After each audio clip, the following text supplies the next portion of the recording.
Hey everyone, welcome to my studio. I'm working on a large public mosaic called The Landscape of Dunwoody. I have a partner named Jennifer Freeman. If you look closely, it says Dunwoody in there, and we have broken it into 12 panels. I am sort of in the middle working on these two O's, and Jennifer has been working on the W, and she's got some more of these panels in her studio. So let me show you where I'm at. Last week I finished all of the glass inside of this O, and this week I'm going to be working on the glass inside this O. Now this green field took me quite a bit of time, and this one's even bigger.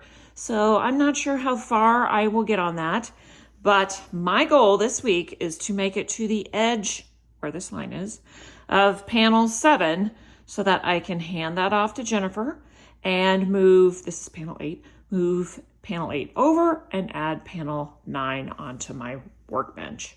So got to finish to this line. We'll see if I can get further than that. Here is the big area that I need to fill in. And as you can see, it is a bit on the yellow-green side per the design. Here it is in reality. I'm going to be adding this lemongrass color, which I have used quite a bit in some of the foliage. Here it is the background color in this piece. So it's going to tie into other parts of the mosaic. And before I begin filling this in, I need to sort of estimate and make sure that I've got enough glass for it. So I've already cut some strips there. I have some over here. So I'm just going to lay them out in there and make sure that I have enough.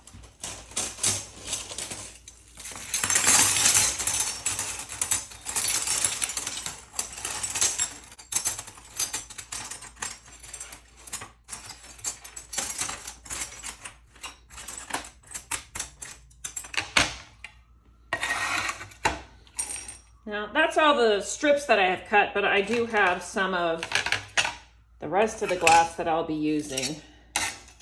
I already pulled, so let me lay that out. It looks like I might need a little bit more. Hold on.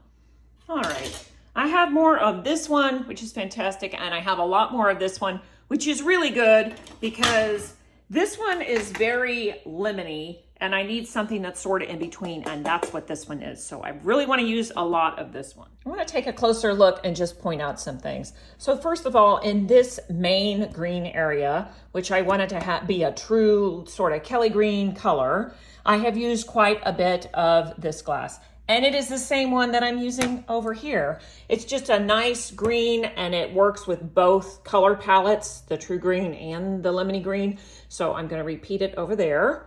But I've also sprinkled in some of the fusible colors that I've used almost in all of these areas. So this one has this green that is fusible, and you can tell because it's a more solid color. This one has the evergreen, which is fusible. This one has this teal color. This one has that true green again, and it just kind of repeats throughout. The other thing that is in common with all these is that I really wanted some uniqueness to the pieces and to show that it's not solid colors, and that's what the streaky glass and the ring-mottled glass bring to all these areas. So I tried to use different streakies and different ring models in these areas as well, just to make them a little more interesting. So you can see how this one's going to be brighter and more yellow with just that little bit in there. But also this. We do have this purple swath that cuts through, and we've been mixing pinks in sort of separately. This portion that is going to be purple, I'm going to mix purples and pinks together. And Jennifer has done that a little bit with some of the background, and I will show you that later today, where she's mixed pinks and purples in an area that is part of that purple swath that goes across.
Take a look at the purple swath here in the middle. You'll notice that there are quite a few other colors mixed in.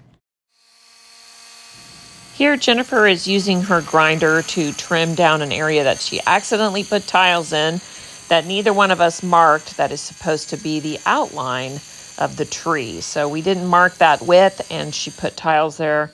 And now to remove them, she's using her grinder and she's just cutting them off. I have the second D coming up. I just want to take a closer look at how I've done the first D with the colors, especially on the trunk.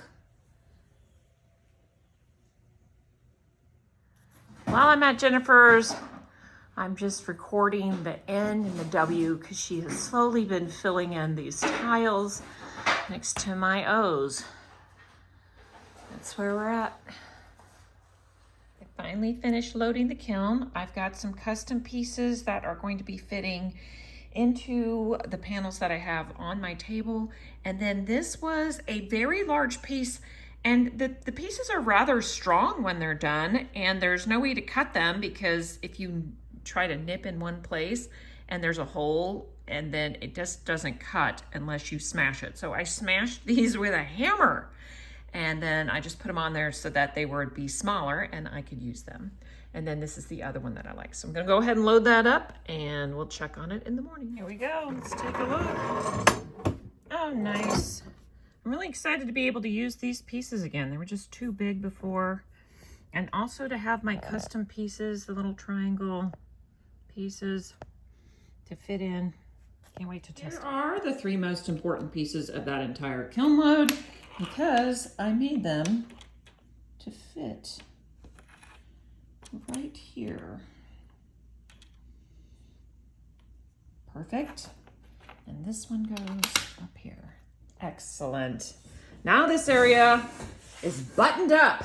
I've been waiting. I couldn't decide what to put there. I didn't have anything that fit. Finally, it's done. Ooh. So I will glue this one and I will glue this one. But this one is on the seam. So along with many of the other pieces that are on the seam, I will store it until we do the installation.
silicone from a tube, I do like these toothpaste squeezers to keep the silicone moving down to the end and really take advantage of squeezing all of it out as much as possible. This one works and it's nice. However, a friend gifted me this one and it is better. I like it so much better. I'm just going to show you how to change it out when it's done. I simply pull out the old tube like this. And then there's a key here. It comes out, so you have to be careful at this point. But I will slip the end into that notch and turn it so that it's in place, and then open the cap and cut open the end there. Now I'm ready to roll.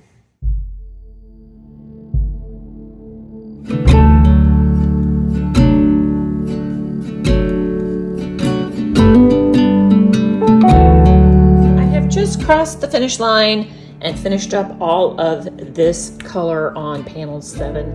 And while I'd like to continue this, instead I'm going to finish the blue, that little bit of yellow there, and then come down and do this portion over to the line. And then once I get to the line, I can come back and finish the blue, the yellow, and this purple.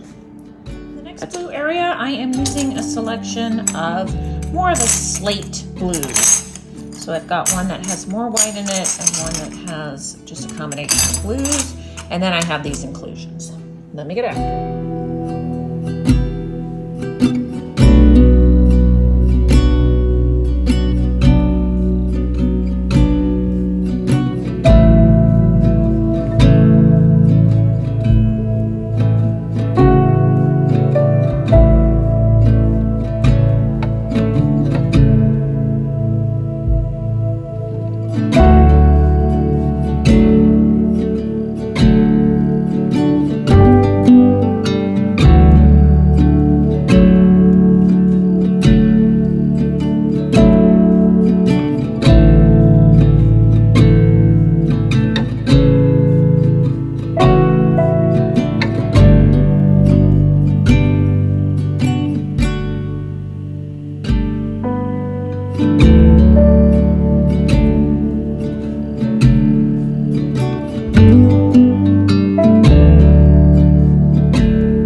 To continue the purple swath here, and this one is going to be a fantastic mix of purple and pink. I'm really excited about it. Here's my palette with all the pretty colors.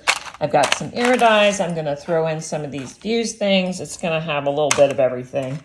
So here I go.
with how far I got this week. Next week, I'm sure I can knock that out and get started on the second D in Dunwoody.